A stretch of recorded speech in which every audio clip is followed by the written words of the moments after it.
uma tranquilidade maior, né? O Flamengo que tem desfalques importantes para o jogo de amanhã. O Diego Ribas lesionado, o Arrascaeta, o Rodrigo Caio segue fora e o Gabigol já há algum tempo se recuperando aí também de um problema no tornozelo.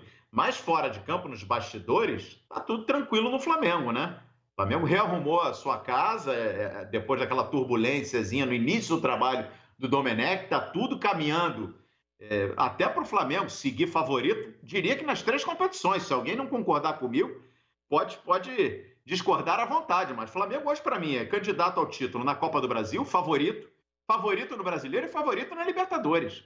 E o Atlético vem num processo de reformulação do seu corpo, da sua estrutura diretiva no futebol, né? A chegada do Paulo Autuori, a contratação do auxiliar técnico que trabalhou com o Gesualdo Ferreira no Santos, enfim, a demissão recente do Eduardo Barros, que não fica nem na comissão técnica, como vinha trabalhando como auxiliar técnico, saiu o Eduardo Barros e toda a comissão técnica, Rogério Corrêa, cara campeão brasileiro em 2001, que trabalhava como auxiliar, também saiu, e hoje o Paulo André, né? Diretor de futebol do Atlético, no clube desde 2017, também pegou o boné e saiu, Quartarolo. Quer dizer, o Atlético tem problemas sérios nos bastidores e em campo, né? Já que vive situação delicada no Campeonato Brasileiro e vai apostar as fichas aí na Copa do Brasil. Então, se você analisar, uma das principais decepções, vamos colocar assim, dessa temporada no futebol brasileiro é o Atlético Paranaense. E eu explico por quê. Primeiro que está se desintegrando, inclusive diretoria, comissão técnica, aí o Paulo Autuori não sabe o que quer da vida, hora quer ser diretor, hora quer ser técnico, está acumulando funções. Todo mundo que sai no Atlético, o Paulo Autuori vai acumulando funções. Ele vai ganhar 100 milhões só de acúmulo de função, não é possível. E ele tem que decidir o que ele quer da vida. Agora, por que eu digo que é uma decepção? Porque ele teve 2 anos maravilhosos, tanto é que foi campeão da Copa do Brasil, em 2019 foi campeão, 2018 foi campeão da Copa Sul-Americana, o ano passado foi campeão da Copa do Brasil, e é um time que tem uma estrutura muito grande. O CT do Caju é maravilhoso, é realmente nível europeu. Ou seja, ele tem toda uma base, ele revela jogadores, ele tem uma organização para seguir em frente, estava num bom caminho. Aí eu pensei assim comigo, bom, esse time foi campeão da Sul-Americana, pegou um dinheiro legal, foi campeão da Copa do Brasil, que deu um dinheirão, principalmente e proporcionalmente ao que é o Atlético Paranaense, e esse time começou a vender jogador. Ele não, porque renovar é uma coisa, agora se livrar de jogadores, se livrar de treinadores e não ter metas, ou pelo menos não ter norte nenhum para seguir, e ele foi se apequenando, está definhando novamente o Atlético. O Atlético perdeu a chance de entrar aí pelo menos entre os 10, 12 melhores times do país. Era um time que no começo do ano a gente falava, olha, o Atlético vai brigar lá em cima, entre o G4, o G6, vai brigar por Libertadores. Aí, na Libertadores até que foi bem, ok. Mas se você analisar o que está acontecendo com o Atlético Paranaense, ele está se desintegrando, não dá para entender. E é um time, dizem que o Petralha manda em tudo lá, que tem 2 artigos, né? Primeiro, se você não concordar com o Petralha, você está fora. E o segundo, justamente, se refere ao primeiro. Tudo bem, mas ele é um cara que já fez muito pelo clube. O estádio é maravilhoso, o CT é maravilhoso, e de repente, me parece a distância, claro. A forma como demitiram o Dorival Júnior, eu não vou entrar na questão no mérito de campo, talvez eles tenham suas razões, o patrão pode mandar quem quiser embora, mas a forma como demitiram foi uma forma que não é da justiça do Atlético Paranaense dos últimos tempos. É um time mais, sabe, bem orientado, mais tranquilo quando toma decisões. Agora o furacão virou furacão fora e dentro. Quer dizer, para mim é uma decepção. O Atlético Paranaense era para estar muito lá em cima, era para brigar por Libertadores, pelo menos até quartas de final, semifinal, e você olha para o time do Atlético, só tem o goleiro. Ainda vendeu o Renan Lodge, pegou um dinheiro grande também. Quer dizer, o que está fazendo o Atlético da vida? O que ele quer da vida? O Paulo André na saída ele destacou os problemas, né, do Atlético Paranaense na virada da temporada 19 para 20. Primeiro, a perda de 10 atletas que estavam em final de contrato, né, contratos de empréstimos. Nem todos conseguiram permanecer, ou melhor, nem todos o Atlético conseguiu, né, manter no elenco. E fora os outros que saíram, né? O próprio Léo Pereira, que foi para o Flamengo, o próprio Rony, que vai para o Palmeiras, jogadores importantes que estiveram naquela campanha brilhante.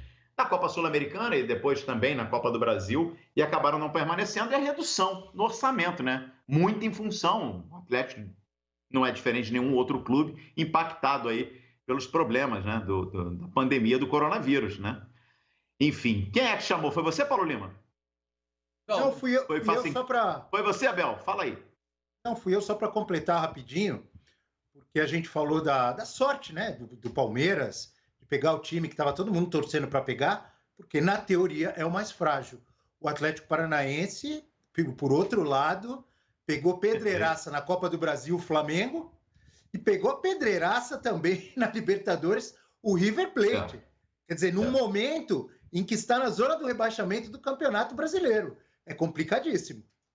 É muito complicado. E para esse jogo de amanhã contra o Flamengo, olha aqui, ó, o Jorginho e o Renato Kaiser, principalmente, que vem se firmando, né, Paulo Lima, nesse ataque do Furacão, eles não podem jogar a Copa do Brasil, porque eles já defenderam o Atlético Goianiense, né? E além deles, o Pedro Henrique, que contra o Grêmio no fim de semana, deixou o campo sentindo dores musculares, ainda está sendo aí avaliado para saber se terá condições de jogo. Quer dizer, dentro de campo, o Atlético também tem problemas. Você vê alguma possibilidade do Atlético? Na nossa enquete seria desmedido, né? A gente colocar o Atlético como zebra. Até porque o Atlético é o atual campeão da Copa do Brasil. Então, eliminar o Flamengo não seria zebra, na minha opinião. Mas você vê possibilidade do Atlético eliminar o Flamengo, que, repito, para mim, PL, é favorito nas 3 competições. Olha, Calheiros, indiscutivelmente o Flamengo voltou a andar no ritmo do trem-bala, né? Ali naquele iniciozinho estava aparecendo aquela Maria Fumaça lá de Tiradentes, aqui em Minas Gerais, né? Cidade histórica. A de Bento Gonçalves também, que desce para Carlos Barbosa. Então estava ali naquele, né? Aquele... só devagarinho, devagarinho. Agora não, meu camarada. Botou o trem-bala no trilho e foi embora, né? E caminha para isso. Eu tenho falado nos últimos programas que, gente, o Internacional é um time fortíssimo, né? Candidatíssimo. O Flamengo pegou o Inter sem Bruno Henrique, sem Arrascaeta, sem Gabriel Barbosa e deu um calor no Colorado no final. Né? O Inter pressionou na saída de bola e tal, erros crassos de defesa. Não estou aqui defendendo que tem que dar chutão a todo jogo, muito pelo contrário. Mas em alguns momentos, joga para lateral, se livra da bola. O Henrique, o Gustavo, zagueiro do Flamengo, não viu nem que o Galhardo estava atrás dele. Uma desatenção total. Então, assim, o Flamengo, mesmo contra o Inter todo-poderoso, sobrou no segundo tempo. Sobrou. Dizer que a preocupação com o Atlético Paranaense é grande é exagero. Pode dar uma reviravolta? Eu não acredito. Caminho nesse seu ponto de vista. O Flamengo está muito forte para brigar pelos títulos, encontrou um rumo coerente, de qualidade técnica, de percepção diferente daquela do Jorge Jesus, de valorizar a base, de trazer a base para dentro do grupo, né, de fazer um revezamento que já era, até certo ponto, bastante enfático na época do Filipão no Cruzeiro, que virou até febre. Aí depois a febre mudou, a febre virou o Jorge Jesus. Tem que manter o time, joga na quarta, mas descansa na segunda, mas treina e começou aquela coisa diferente. O Domi chegou, CPF diferente, né? Receita Federal da Espanha diferente da de Portugal, os conceitos são outros. Ele veio com a teoria dele, ele veio com a maneira dele de enxergar o jogo. Foi questionado, até certo ponto, né? Crucificado em alguns momentos por alguns erros que aconteceram no início da gestão dele, mas agora ele está aí, está emplacando. E não se espantem se o Diego Alves voltar a ser o titular amanhã no lugar do Hugo. Por toda essa polêmica que está envolvendo, de contrato de não renovação, questões financeiras, mas o Diego viajou para o Sul, está com a delegação, né? Não se pode desprezar a qualidade e a experiência de um goleiro como o Diego Alves. Se você tem um Hugo e um César, você tem um goleiro e um reserva à altura.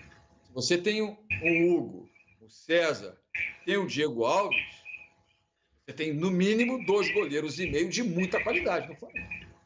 Né? E no momento que vem aí Copa do Brasil, Campeonato Brasileiro, Libertadores da América, está todo mundo falando, porque o Hugo, sim, é uma joia, hoje é o titular do Flamengo, indiscutivelmente é.